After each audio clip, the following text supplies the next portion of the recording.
Alright, so now on this channel, I mainly talk about the standard garden variety operating systems that consumers like you and I would use. But today, I'm going over an operating system that's designed for PCs being used as Wi-Fi routers. Basically, what it'll allow you to do is configure any PC with two Wi-Fi cards as a Wi-Fi router. And it's fairly straightforward. It has a text-based installer, but once it's installed, it uses a web interface like a normal Wi-Fi router would use. And it's also a fun operating system to play around with. Now, pfSense is based on FreeBSD, which in case you don't know what that is, it's another Unix-based OS similar to Linux. And it's in the BSD family of operating systems. Now, FreeBSD is mainly designed for servers. However, there are a lot of consumer-oriented operating systems that are based off of FreeBSD, some of which are pretty famous, like Mac OS and the PS4 system software. Now, just one disclaimer before we start. Since I'm going to be using a virtual machine and my PC only has one Wi-Fi card, I can't exactly present a great experience for you. I can't really show you in depth how to set up a Wi-Fi network on pfSense, but I will be going over like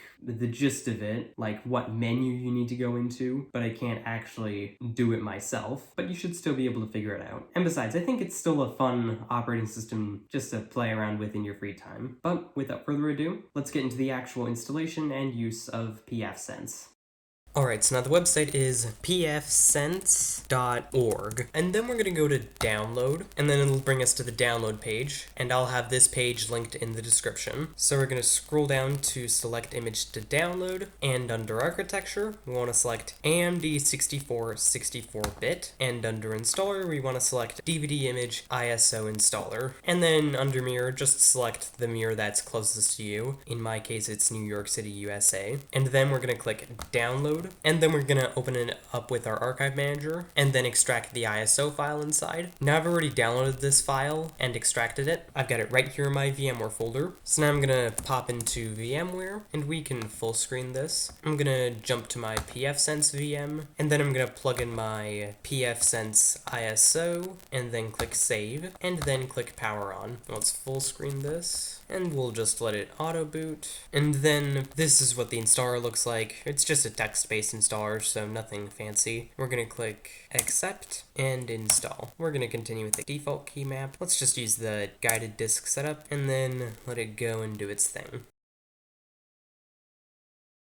And that installation went pretty darn quick. Like, way quicker than even a Lubuntu installer. But anyway, we don't need to open a shell to make any modifications in our use case, and we can reboot. And then, after the install on first boot, it'll give us this command line setup process. We're gonna set up our VLANs now. We don't need any interface name. And we can go auto detect this, and then make sure your network interface is connected, then press enter, or not. So let's do EM0, and we can do A for auto detection here. Enter or not. I'm not sure why auto detection is not working, but anyway, we can proceed here with our VLANs, with our LAN interfaces rather, and then it'll give us a list of options in our command line interface. So now what we're going to do is minimize this VM and pop over to our web browser real quick, and then we need to get the IP address of this VM. In this case, it's 192.168.0.167. So we're going to go punch that into our web browser, and then our browser is going to give us the security warning since we don't actually have an official certificate, but we can just click advanced and then proceed anyway. And then it'll give you the login page for pfSense. So now the default username is admin, all in lowercase, and the default password is pfSense, again, all in lowercase, and then we just click sign in, and then you may have heard that beep there. And then it'll bring us to the setup process. We just go click next, next, and those name and domain are fine for our purposes. For DNS servers, let's set it to Cloudflare, so 1.1.1.1 and 1.0.0.1. Those are Cloudflare's DNS servers. And then we can just click next. And then under time zone, we just select our time zone. I am in America/Toronto, so I'm gonna go with that time zone. Click next. And you can play with all this on your own time, but for our purposes, we can just click next. And then let's go set the admin password. And we want a good password here, because if you don't, well, that is just how you get hacked. But anyway, once we got that set, we just click next and then click reload. And then there we go. Now we got pfSense all set up. So first thing we're going to do is go check for updates. And yes, we are up to date. And by the way, let's go explore update settings. And by the way, this will allow you to use development versions. Though just a warning with that, if you upgrade to a development version, there's no way to downgrade back without reinstalling pfSense. So I wouldn't do this on a production machine. So I definitely wouldn't do this on a production machine. And it specifically says uses the development version as at your own risk.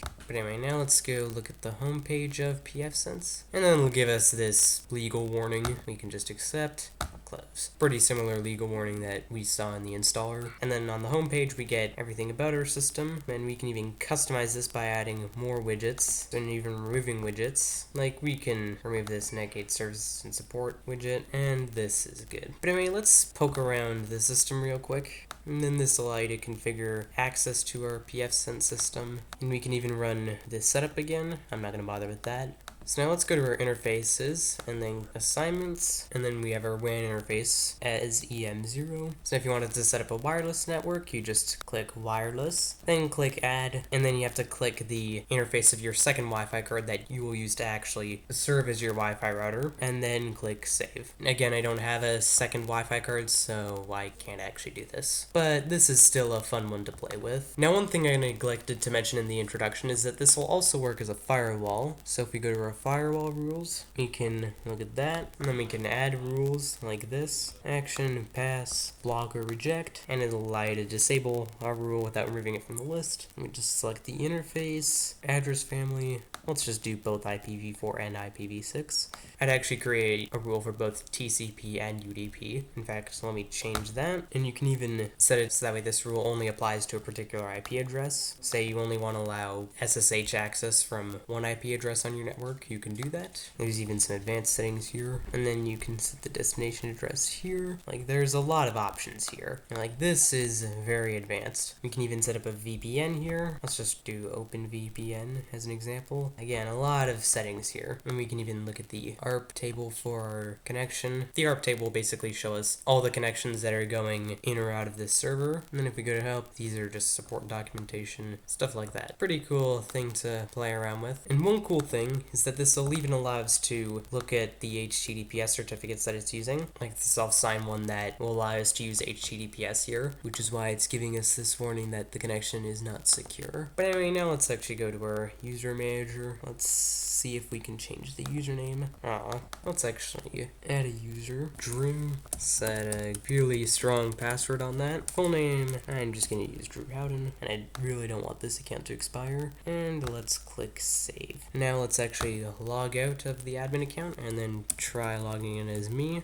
Okay. Let's actually try going over to groups and adding myself to the group. Save that, then try this again. There we go. I haven't actually done a deep dive into this myself, so pardon me. But once you get to know it, it's actually really not that hard to use. The thing is, the advanced settings on a consumer router are kind of like the basic settings here. Like, I find this is good for like enterprise networks. But yeah, still a pretty fun thing to play around with on your own time. Maybe if you do have a PC with 2 Wi-Fi cards that you can use as a Wi-Fi router, you might have great fun deploying it as a home network or a firewall. So now I'm going to end off this video by shutting down the system by selecting option 6 and proceed with the shutdown, and then it'll shut down. And that was pfSense in a nutshell. As you can see, a fun operating system to play around with, and it can also be useful if you want to set up a PC as a Wi-Fi router. So if you like this video, found it interesting, hit the like button, share this video with your friends, subscribe to the channel, and leave a comment.